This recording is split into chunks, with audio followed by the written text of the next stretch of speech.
오신 우리 성도 여러분들, 또 가정에서 예배에 참여하고 계신 우리 모든 성도님들 주님의 이름으로 환영하고 축복합니다.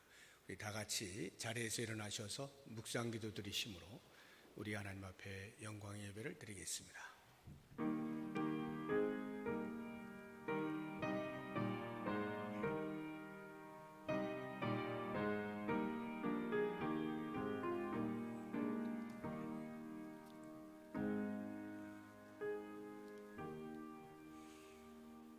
너희 권능 있는 자들아, 영광과 능력을 여호와께 돌리고 돌릴지어다.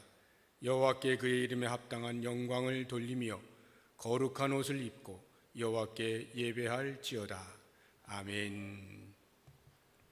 우리의 예배를 간절히 기다리시는 하나님 아버지, 사정과 형편을 따라 성전에서 혹은 가정에서 영상으로 예배 자리에 참여하였습니다. 우리가 몸과 마음을 다하여 뜻과 정성을 다하여 예배하오니 영광받아 주시옵소서. 예수님의 이름으로 기도드립니다. 아멘. 19장 찬송 함께 부르겠습니다.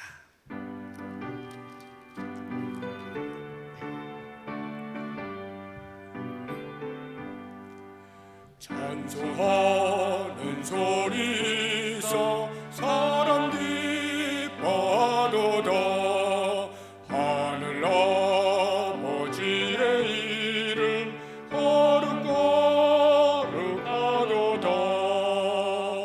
세상 사람 찬양하자. 거룩하신 하나님께 할렐루야 할렐루야 할렐루야 아멘. 하나님의 나라 권세 영원토록 있도다. 하나님의 영광 나라 거룩하도다. 하늘 보좌 계신 주님 세상 주관하시도다. 할렐루야 할렐루야 할렐루야 아멘. 하나님의 크신 섭리 그 뜻대로 되도다. 우리 아버지의 뜻은 거룩하도다. 주여 속히 임하셔서 기쁜 날을 주옵소서. 할렐루야 할렐루야 할렐루야 아멘.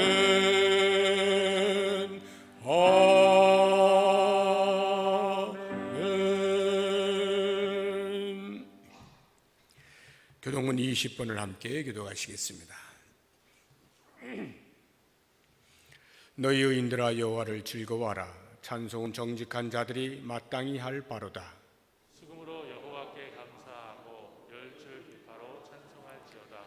새 노래로 그를 노래하며 즐거운 소리로 아름답게 연주할지어다. 여호와의 말씀은 정직하며 그가 행하시는 일은 다 진실하시도다. 그는 공의와 정의를 사랑하시며 세상에는 여호와의 인자하심이 충만하도다. 여호와의 말씀으로 하늘이 지음이 되었으며 그 만상을 그의 기운으로 이루었도다. 그가 바닷물을 모아 무더기같이 쌓으시며 깊은 물을 곳간에 두시도다. 온 땅은 여호와를 두려워하며 세상의 모든 거민들은 그를 경외할지어다. 아멘. 사도신경으로 우리의 신앙을 하나님께 고백하겠습니다. 전능하사 천지를 만드신 하나님 아버지를 내가 믿사오며 그 외아들 우리 주 예수 그리스도를 믿사오니 이는 성령으로 잉태하사 동정녀 마리아에게 나시고 본디오 빌라도에게 고난을 받으사 십자가에 못 박혀 죽으시고 장사한 지 사흘 만에 죽은 자 가운데서 다시 살아나시며 하늘에 오르사 전능하신 하나님 우편에 앉아 계시다가 저리로서 산 자와 죽은 자를 심판하러 오시리라. 성령을 믿사오며 거룩한 공회와 성도가 서로 교통하는 것과 죄를 사하여 주시는 것과 몸이 다히 사는 것과 영원히 사는 것을 믿사옵나이다. 아멘. 다 같이 자리에 앉으셔서 221장 찬송 함께 부르겠습니다.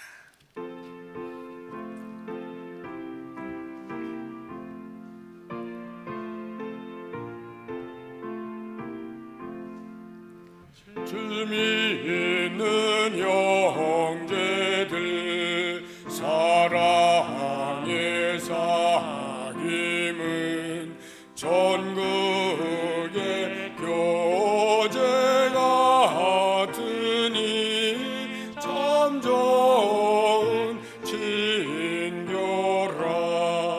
하나님 모좌 다 기도드리니 우리의 믿음 소망이 주 안에 하나라. 이차의 슬픔과 수고를 나누고 늘 동고 동락하면서 참 살아나누네. 또 이별할 때에 맘 비로 슬퍼도 주 안에 교제하면서 또다시 만나리. 아멘. 다 함께 기도하실 때 박준수 장로님 우리를 대표해서 기도하시겠습니다.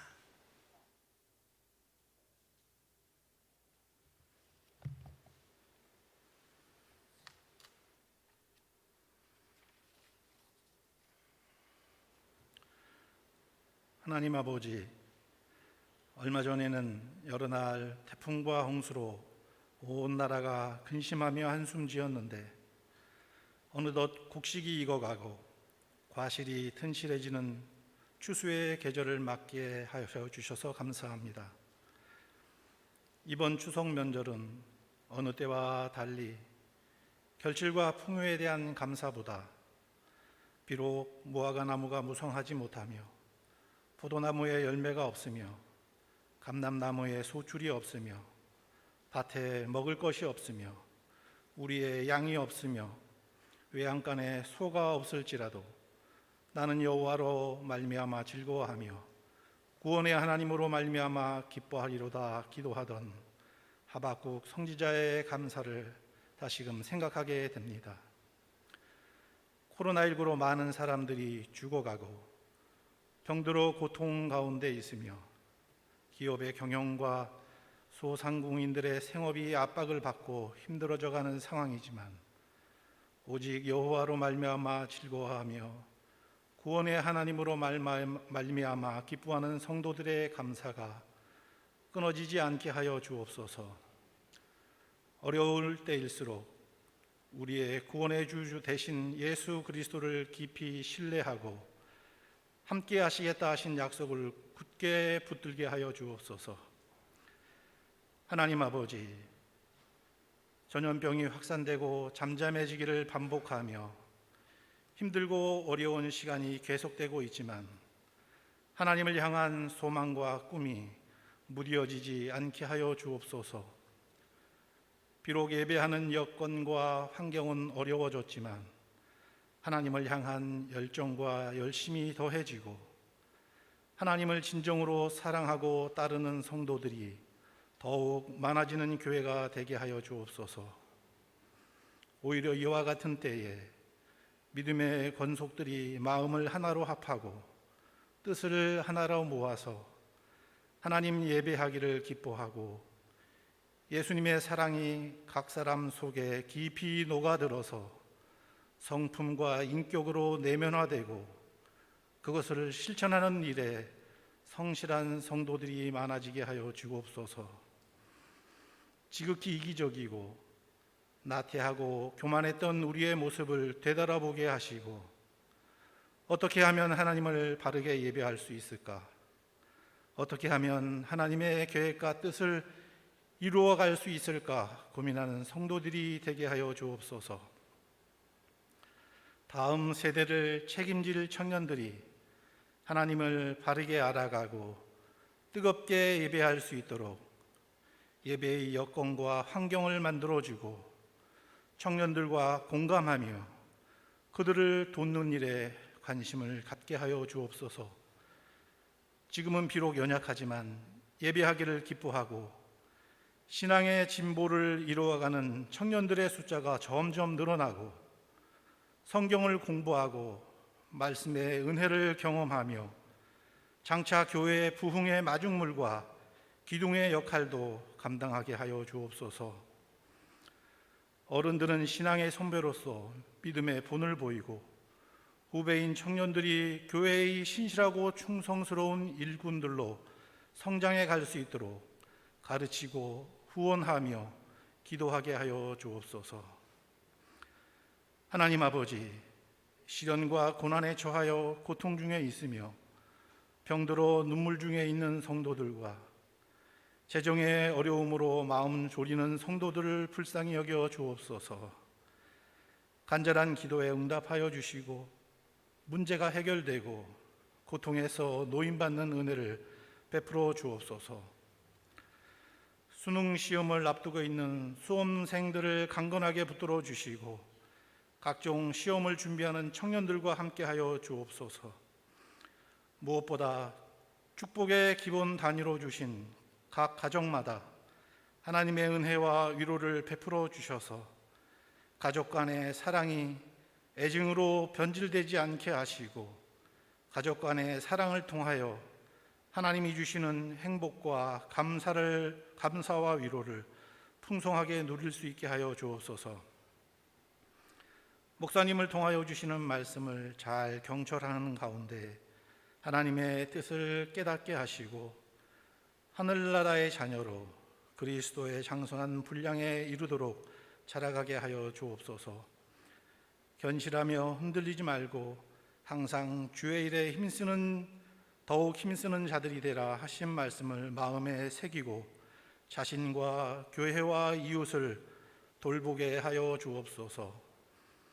모든 예배의 시종을 주님께 의탁하오며 예수님 이름으로 기도드렸습니다. 아멘.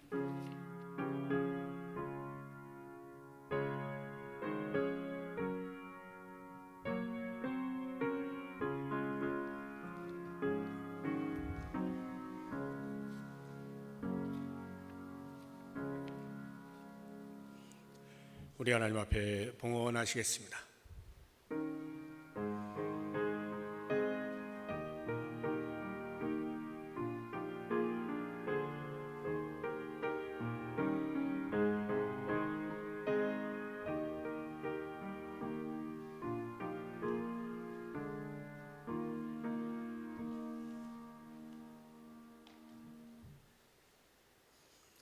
기도하겠습니다.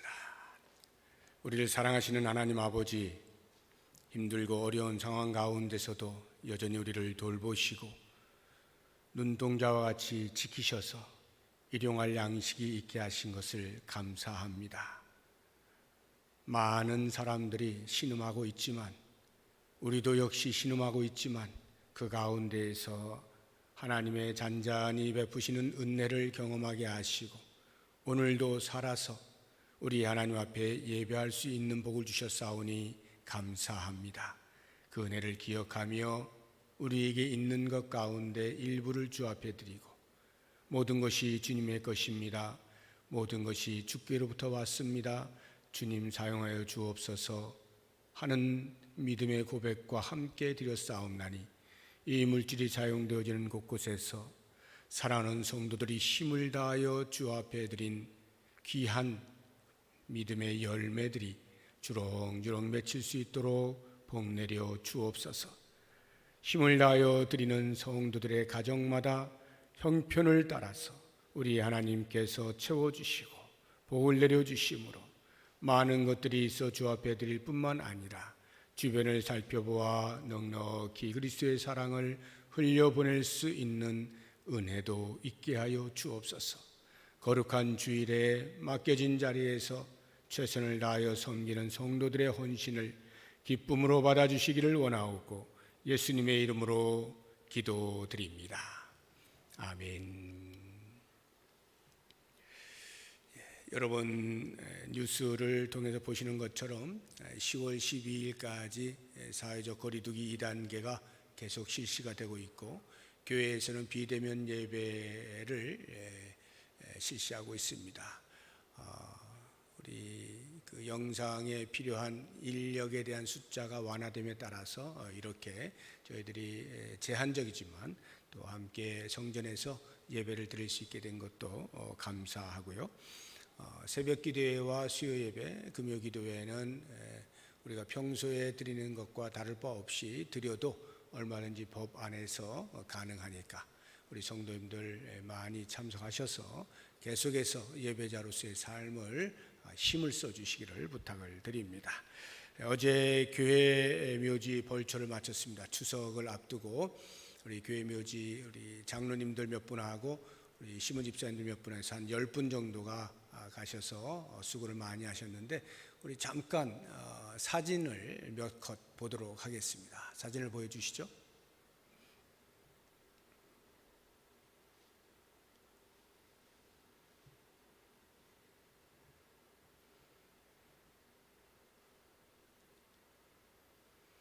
지금 보시는 광경이 우리 교회 묘지고요. 깨끗하게 벌초를 한 모습들입니다.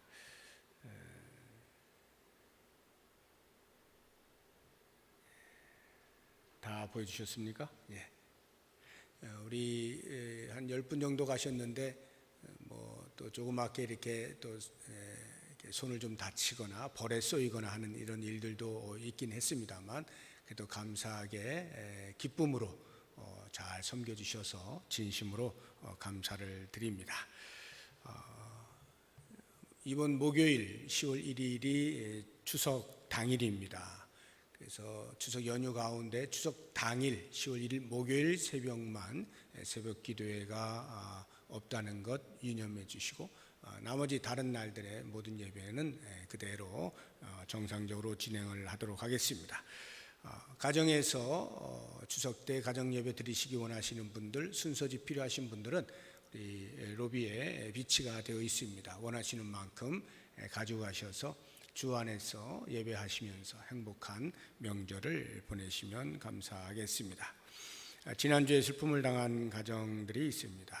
우리 윤상옥 성도님의 부친이신 윤일구 성도님이 하나님의 부르심을 받았고요. 또 우리 조병삼 집사님, 강근자 권사님의 부친 되시는 조수영 장로님이 하나님의 부르심을 받았습니다.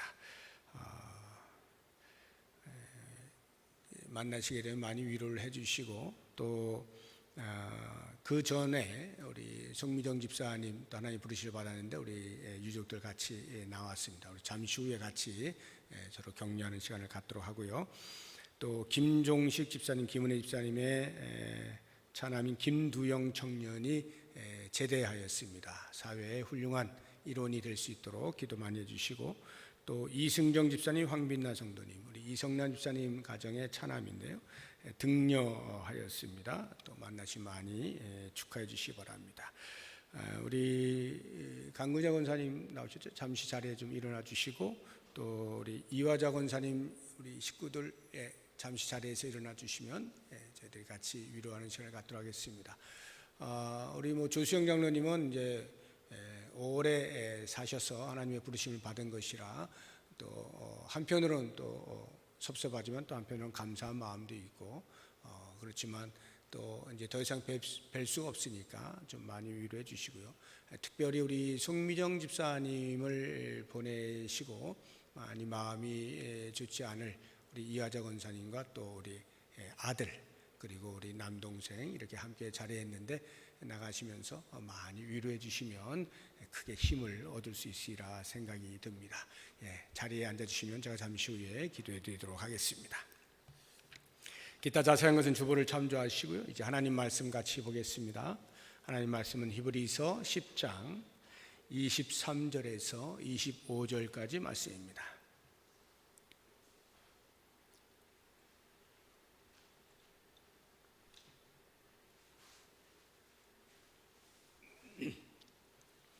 제가 봉독해 드리겠습니다.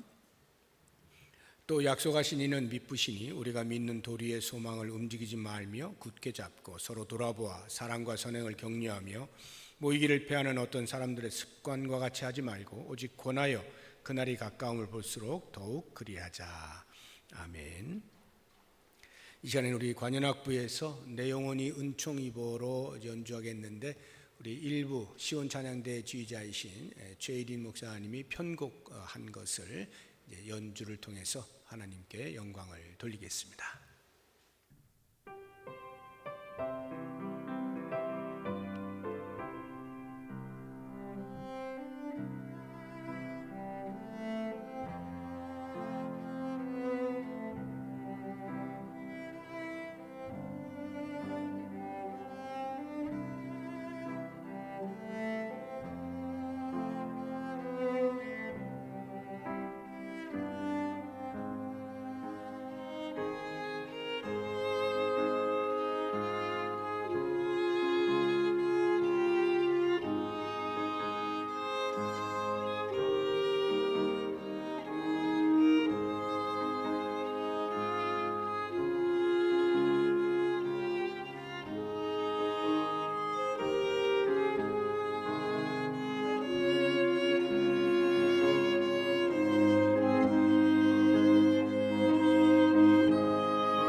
하나님 아버지, 이것이 우리의 간절한 고백입니다.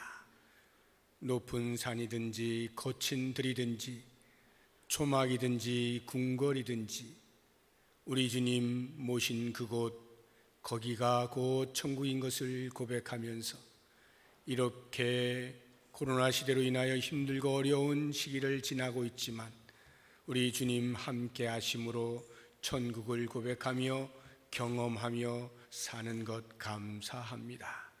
주님, 이러한 과정 속에서 또 몇몇 가정에서는 사랑하던 이를 떠나보내는 슬픔과 아픔을 겪기도 하였습니다. 긍휼을 베풀어 주옵소서. 저들의 마음을 위로하여 주옵소서. 영원한 하늘나라, 다시는 눈물이 없고 아픔이 없고 사망이 없는 저 천국에 안식하고 있는 고인들을 생각하면서 저들의 마음에 큰 위로가 있게 하여 주시고, 이 땅을 사는 동안에 믿음의 길을 계속해서 정진해 나아갈 수 있는 아름다운 삶을 살게 하여 주옵소서. 우리 주님이 주인 되어 주셔서 그 빈 마음들을 가득 채워 주시옵소서.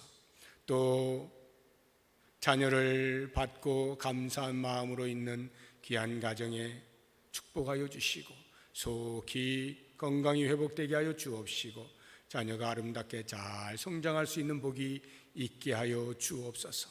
군에서 제대한 귀한 아들 긍휼히 여기시고, 저가 이제 사회에서 생활해 나갈 때 더욱더 멋진 청년으로 성장해 갈 수 있도록 복내려 주옵소서. 이 시간도 주의 말씀 앞에 섭니다. 우리의 마음을 가난하게 하시고 들을 귀가 있게 하시고 가슴 깊이 새겨서 그 말씀으로 힘을 얻고 새로운 삶의 이정표를 삼을 수 있는 복이 있게 하여 주시옵소서. 예수님의 이름으로 기도드립니다. 아멘. 요즘 코로나 시대를 지내는 가운데 교회 지도자들마다 고민이 많습니다. 사회적 거리두기가 혹시라도 신앙적 거리두기로 둔갑하진 않을까, 또는 사회적 거리두기가 신앙적 거리두기로 전이 되지는 않을까 노심초사하고 있는 것이 사실입니다. 예배를 마음껏 드리지도 못하고 또 소모임을 갖지도 못하고 이렇게 교회 성도들이 나오는 것 자체가 제한적인 이러한 상황 속에서 많은 걱정이 있습니다. 또 다른 걱정이라고 한다면 여러 가지 뉴스들이 떠돌게 되면서 성도들이 혼란스럽지는 않을까 하는 그런 또 염려가 있습니다. 신앙적으로 바른 신앙관을 가지고 살아야 될 터인데 이런저런 뉴스들로 인하여서 과연 올바른 신앙의 태도가 무엇인지에 대하여 고민하는 성도들이 있을 수가 있어서 그러한 것들을 생각하면 또 교회 지도자들은 고민이 되곤 하는 것입니다. 저도 다르지 않아서 그러한 고민 끝에 우리 성도님들이 어떻게 해서든지 이러한 상황 속에서 올바른 신앙관을 갖게 하고자 중요한 주제들을 몇 가지 선택을 해서 신학적인 입장을 밝히고 정립을 할 수 있도록 지난 몇 주간 동안 해왔습니다. 그래서 성도의 사회적 책임은 어떠해야 되는지, 또 성도가 받고 있는 그러한 고난들을 어떻게 이해해야 하는지, 또는 이렇게 제약을 받고 있는 예배를 우리는 어떻게 생각해야 되는지, 또 하나님의 말씀을 배우고 훈련하는 교육의 부분은 어떻게 시행해 가야 하는지 등등에 대해서 이야기를 해왔습니다. 이것은 전부 위로 하나님과 나 사이의 신앙적인 거리를 좁히기 위한 시도였습니다. 오늘은 이런 부분에서 마지막 시간을 제가 가지려고 하는데, 위로 하나님과의 관계가 아닌 옆으로 성도와 성도 사이에서 어떻게 신앙적인 간격을 좁힐 수 있을 것이냐 하는 이 성도 간의 교제에 관련해서 신학적인 정립을 해보려고 합니다. 우리가 사회적 거리두기를 하는 이유는 당연히 우리 스스로를 보호하기 위함이죠. 안전하기 위하여서 사회적 거리두기를 하는 것입니다.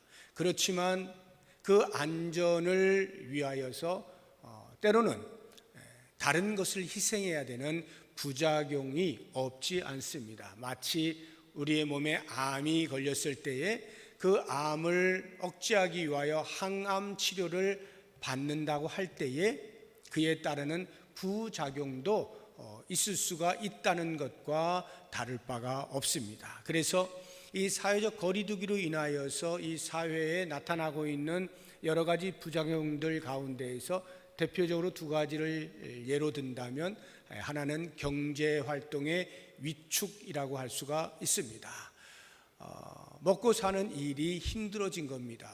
그 이전에도 쉽지 아니하였지만 코로나로 인하여서 더욱더 힘들어진 것이 사실입니다. 정부가 그런 것을 잘 알고 있기 때문에 이전에 전 국민에게 지원금을 지급하는 일이 있었죠. 조금이라도 해소를 해보려고 하는 노력이었습니다. 또 얼마 전에는 우리 소상공인들을 대상으로 선별적으로 지급을 하자 해서 1차 몇 천억 이렇게 지급이 된 것으로 알고 있습니다. 또 2차, 3차 계속되겠죠. 노력을 하는 것입니다. 이런 경제 활동의 위축을 조금이라도 해소를 해보려고 하는 거예요. 그럼에도 불구하고 우리의 예견은 그렇게 하루아침에 그 정도의 지원을 했다 하여서 낙관할 만큼의 미래는 아니라고 하는 것을 모두가 경험하고 있습니다. 또 다른 하나의 그 부작용이라고 한다면 그것은 사회활동의 위축입니다. 이 사회활동의 위축이란 사람과 사람이 만나는 것에 제약을 갖는다, 이런 뜻이죠. 이것은 어찌 보면 큰 문제가 아니라는 생각을 할런지도 모르겠습니다.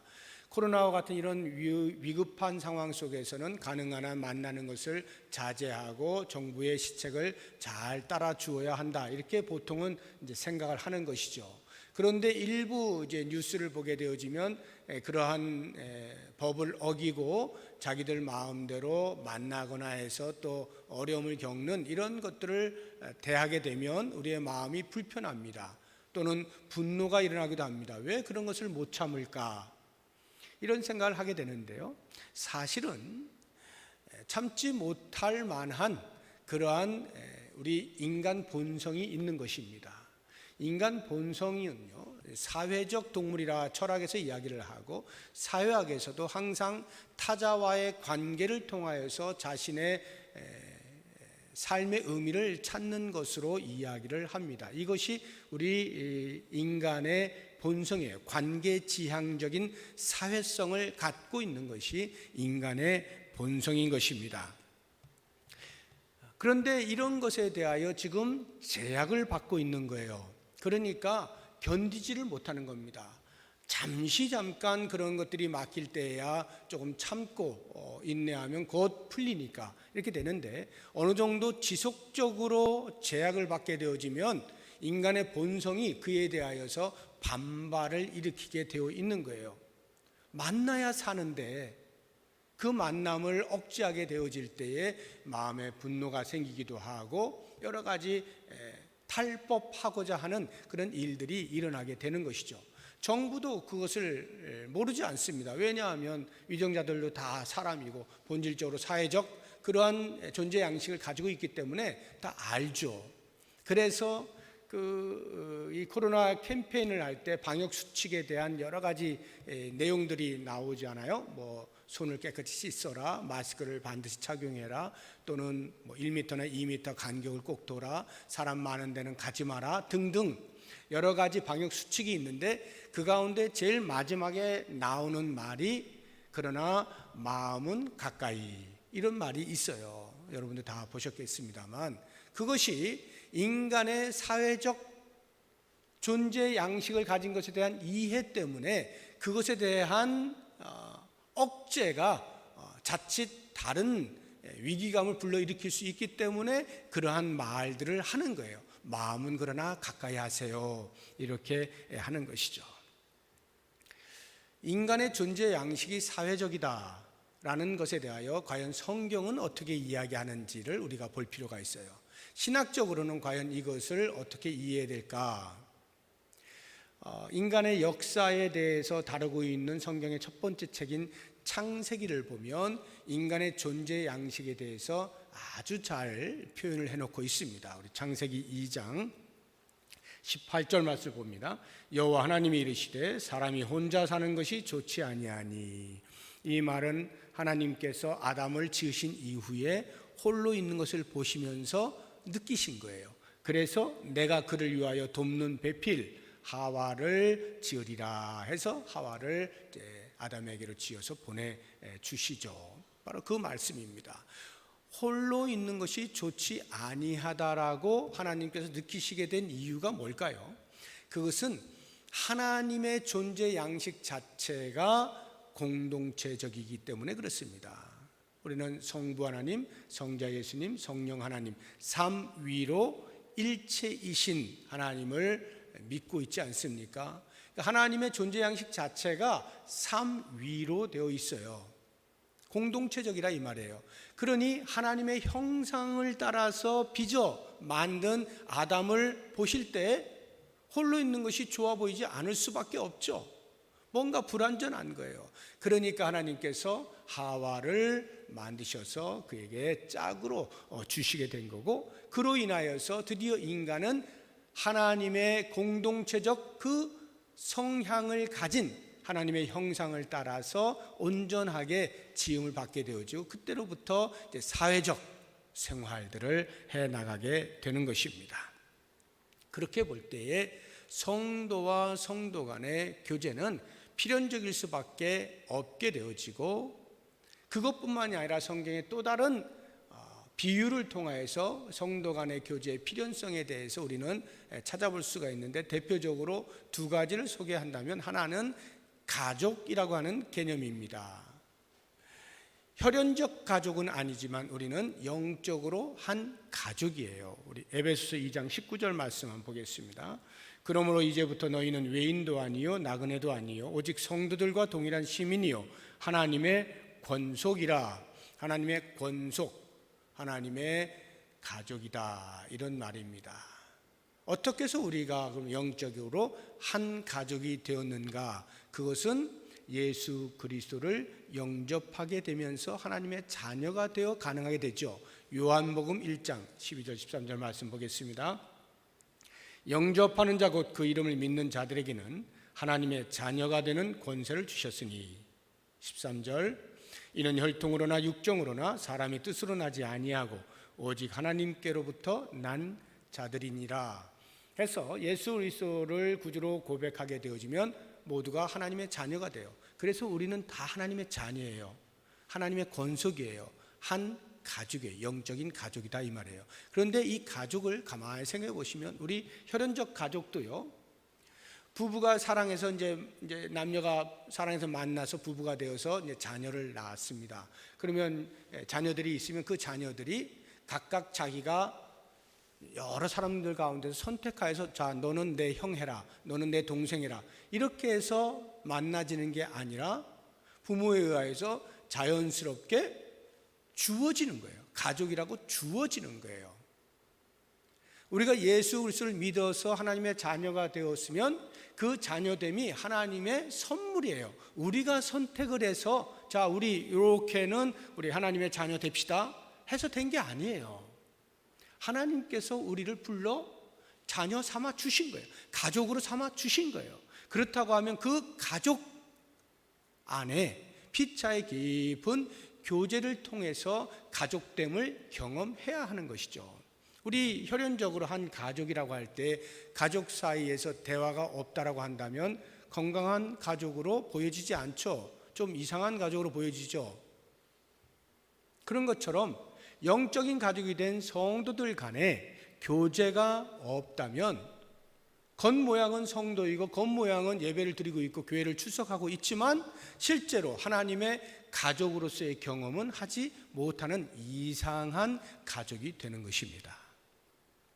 또 다른 하나의 비유를 보게 되면 그것은 지체 개념인데요. 우리 성도들은 예수 그리스도를 머리로 몸된 교회의 각 지체들이다 하는 개념입니다. 로마서 12장 5절 말씀 봅니다. 이와 같이 우리 많은 사람이 그리스도 안에서 한 몸이 되어 서로 지체가 되었느니라.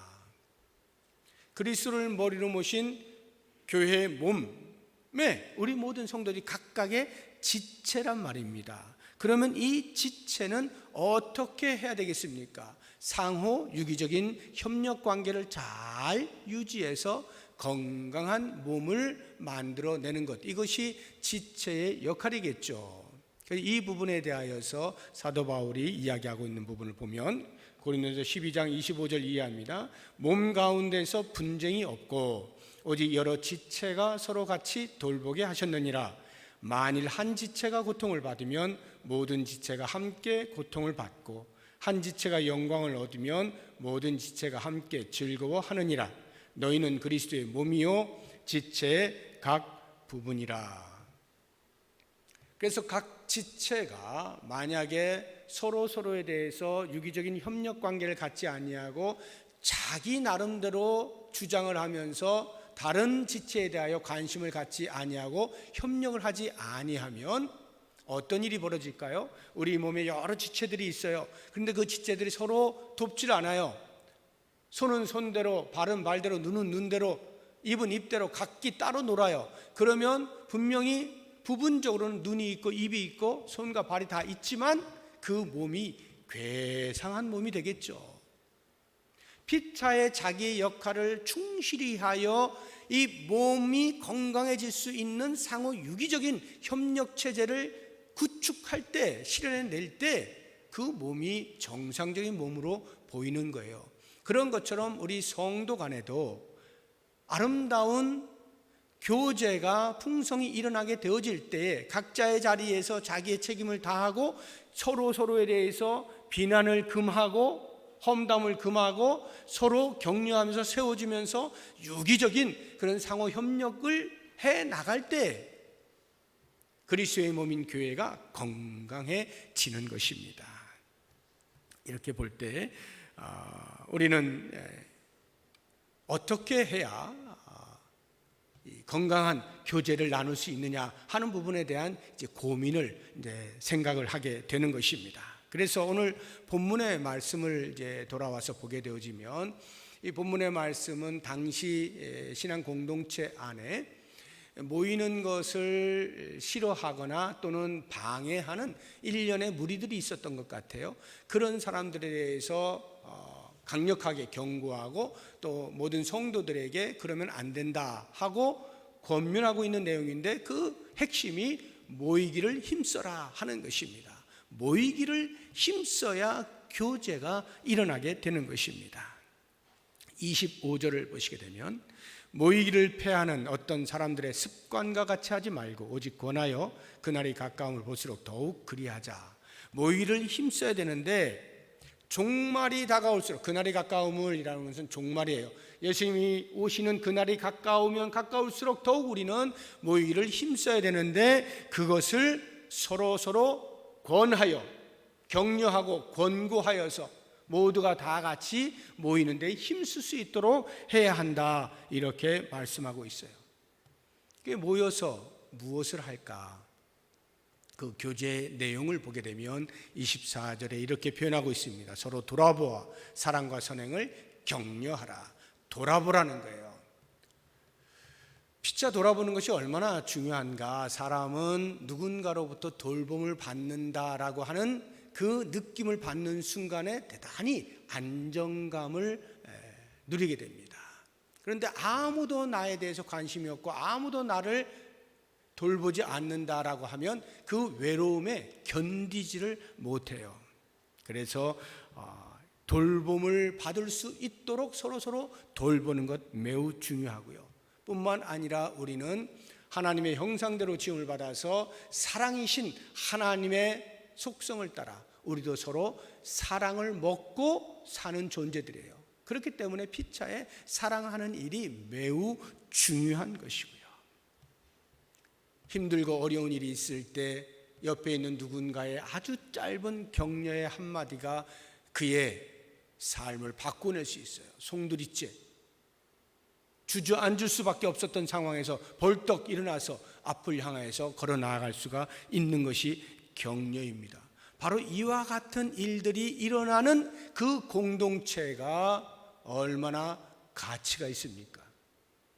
그 가치를 생각하면서 공동체에서 가끔 일어나게 되어지는 부작용들, 갈등이나 충돌이나 다툼들, 이러한 것들 때문에 이 공동체는 더 이상 안 되겠어 하고 공동체를 뛰쳐나가거나 아니면 나 혼자 홀로 신앙생활을 해야 되겠다, 이런 생각들은 좋은 생각이 아니에요. 마치 우리가 장이 필요해서 장을 담그려고 할 때 구더기가 몇 마리 있다 하여서 그 구더기 무서워서 장을 못 담그는 그런 우를 범할 수가 있다, 이 말이에요. 그렇게 하는 사람 없잖아요. 장이 필요하니까 반드시 담잖아요. 그래서 조그마한 그런 것들은 그때그때 처치해 나가잖아요. 교회의 공동체가 얼마나 큰 가치를 갖는가 하는 것은 이미 말씀을 드린 그와 같은 내용들입니다.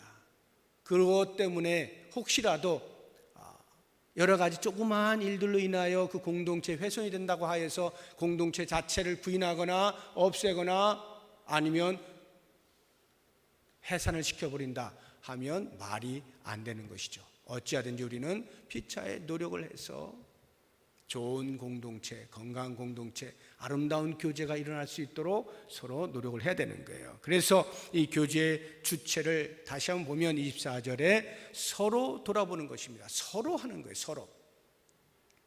일방적이 되어지면 일방적인 그 사람이 너무 힘들어요. 피곤해요. 지쳐요. 그래서 포기하게 될 수도 있어요. 그렇기 때문에 항상 서로 돌아보고 서로 사랑과 선행을 격려하는 이런 일들이 필요해요. 물론 그렇다고 해서 내가 하고 있는데 저 사람은 나에 대해서 안 할 때 그 사람에 대해서 판단하거나 너는 왜 안 해? 라고 말을 할 필요는 없습니다. 그저 내가 해야 할 도리를 하면 돼요. 다만 모든 성도가 이 말씀에 깊은 인식을 하고 내가 먼저 한다라고 하는 실천을 해나가면 모두가 서로 돌아보고 서로 사랑과 선행을 격려하는 일들이 일어나게 되어지는 것이고, 그러한 아름다운 교제가 풍성한 그 공동체가 건강하게 세워져 갈 수가 있는 것입니다. 이제 저는 이 성도의 교제에 관련해서 특별히 사도신경의 내용을 가지고 말씀을 드리려고 하는데, 우리가 오늘도 예배 시간에 사도신경을 했죠. 우리가 주일 오전 예배 때마다 사도신경을 반드시 신앙 고백을 하는데, 거기를 보시게 되면 이제 뒤편에 쭉 가시다가 성령을 믿사오며 그리고 성도가 서로 교통하는 것과 라고 하는 그런 대목이 있죠. 거룩한 공회와 성도가 서로 교통하는 것, 이것은 거룩한 공회를 믿고 성도가 서로 교통하는 것을 믿고, 이런 말이에요.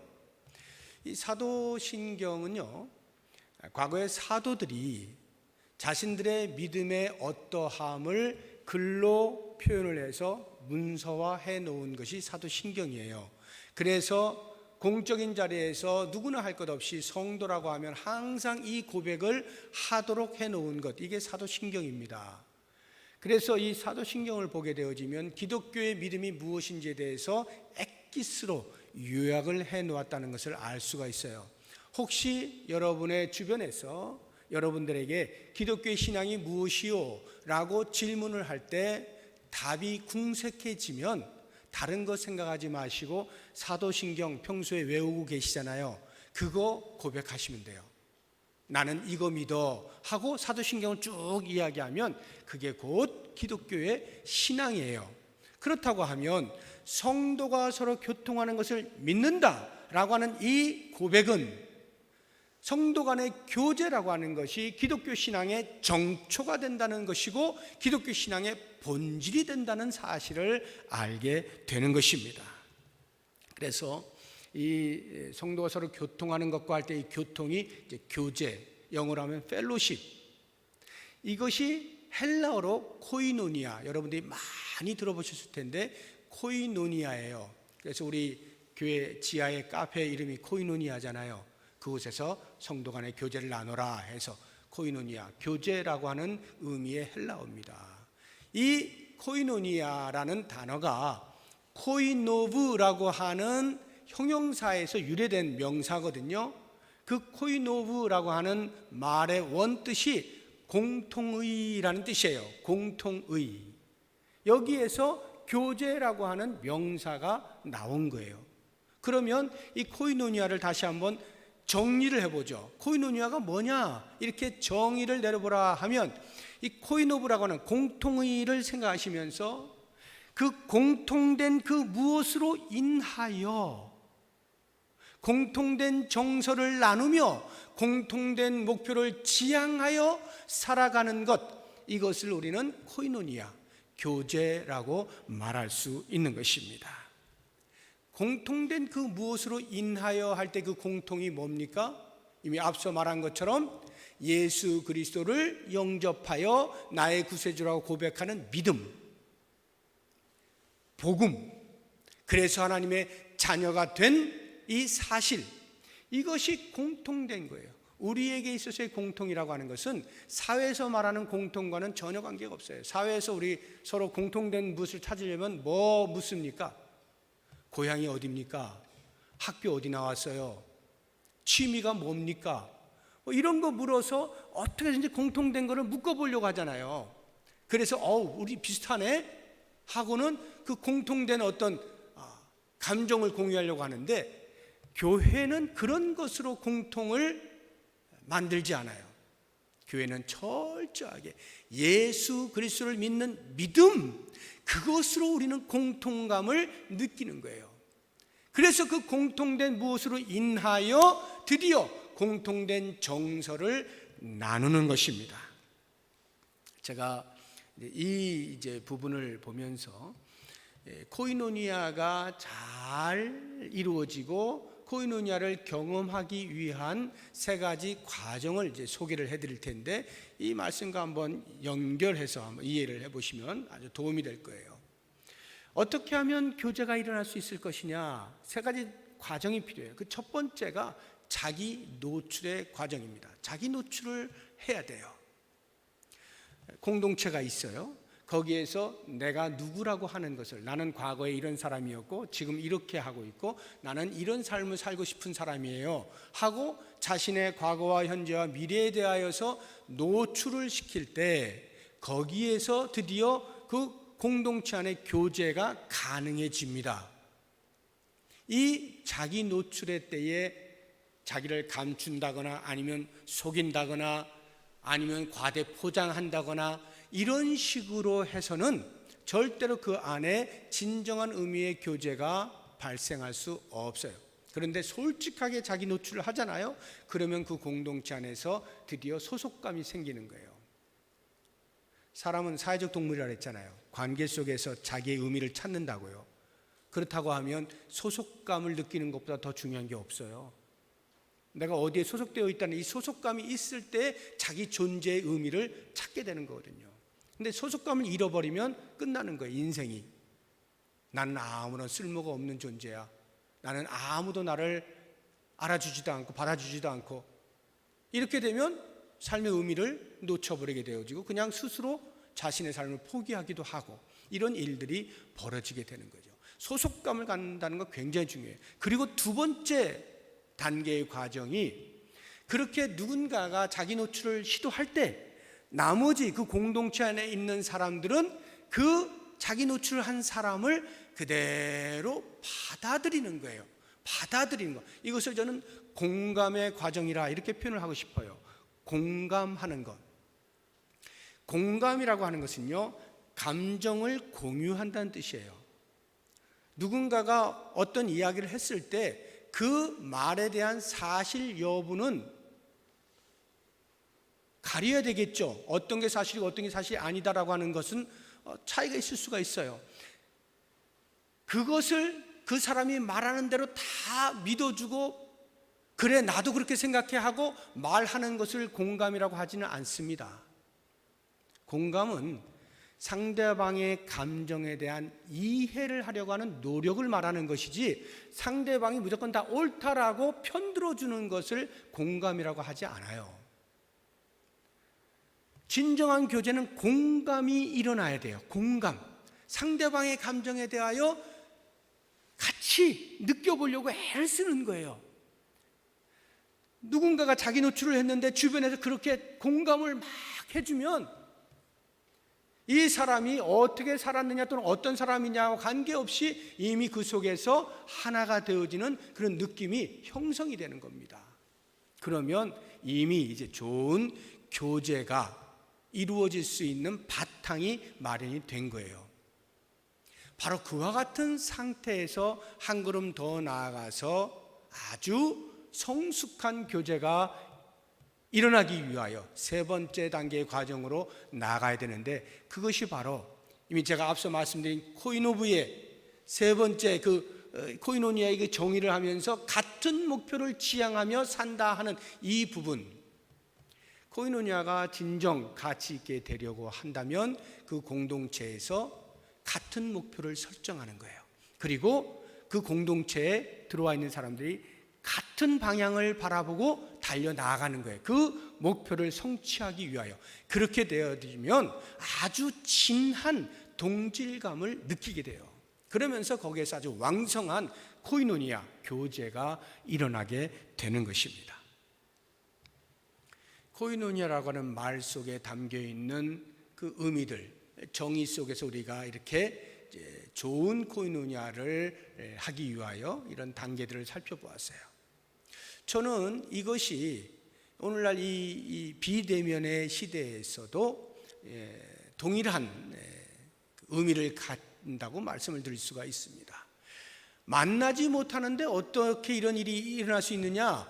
이것은 만남이 없는, 육체적으로 이렇게 물리적인 만남이 없을지라도 할 수 있도록, 이와 같은 코이노니아가 일어날 수 있도록 하는 것이 우리의 이제 숙제인 것이에요.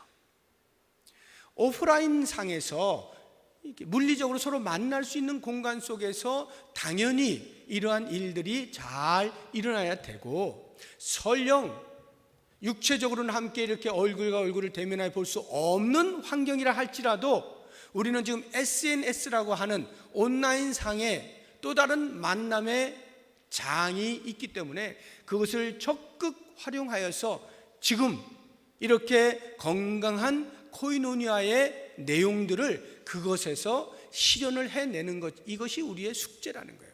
그런 면에서 볼 때 저는 이런 것을 잘 실현낼 수 있는 좋은 터가 소그룹이라 하는 생각이 듭니다. 이 소그룹은 우리 교회도 뭐 구역으로도 나누어져 있고 각 부서별로도 나누어져 있고 여전도회, 남전도회 등등 여러 가지 모양의 소그룹들이 있어요. 그런 그 소그룹 속에서 제가 말씀드린 그런 소속감이라든가 공감적 부분이라든가 동일한 어떤 목표를 놓고 달려나가는 것이라든가 이런 것들이 잘 이루어지면 그 공동체, 그 소그룹은 아주 좋은 소그룹입니다. 그런데 만약에 그런 것들이 별로 없다고 하면 소그룹으로 묶여는 있지만 명목상 소그룹이죠. 저는 그런 면에서 온라인 상이 되었든 오프라인 상이 되었든 바로 이와 같은 좋은 코이노니아의 내용을 구현해낼 수 있는 터, 이 소그룹을 최선을 다해서 구체적으로 실제적으로 이런 일이 가능할 수 있는 소그룹을 만드는 것이 이제 저의 숙제예요. 그러니까 내년에 이런 일들이 있기를 위해서 제가 고민을 하고 있고, 어떻게 하면 성도들이 이렇게 좋은 교제가, 만남이 육체적으로 물리적으로 가능한 때이든지 아니면 이와 같이 어려운 때이든지 관계하지 아니하고 성취해낼 수 있을 것이냐 고민하고 같이 여러분과 노력을 해보려고 합니다. 여러분들도 각자의 삶의 터전에서 비록 얼굴과 얼굴을 대면하여 보지는 못하지만 어떻게든지 성도의 아름다운 교제가 일어날 수 있도록 여러분들이 생각하는 방편들을 최대한 활용해서 계속 잘 유지하시고, 이제 교회적으로 어떠한 방법들을 제시하면 그것에 충실하게 순종하면서 잘 해나가시면 아름다운 교회 공동체를 만들어갈 수 있을 거예요. 그러한 우리 아름다운 교회를 꿈꾸시면서 최선을 다해서 함께 마음을 모아주시기를 주님의 이름으로 부탁드립니다. 기도하겠습니다.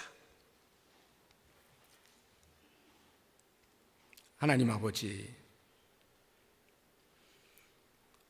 하나님께서 성부와 성자와 성령으로 존재하시는 것처럼 우리도 이미 공동체적으로 존재하고 있는 사실을 깨닫고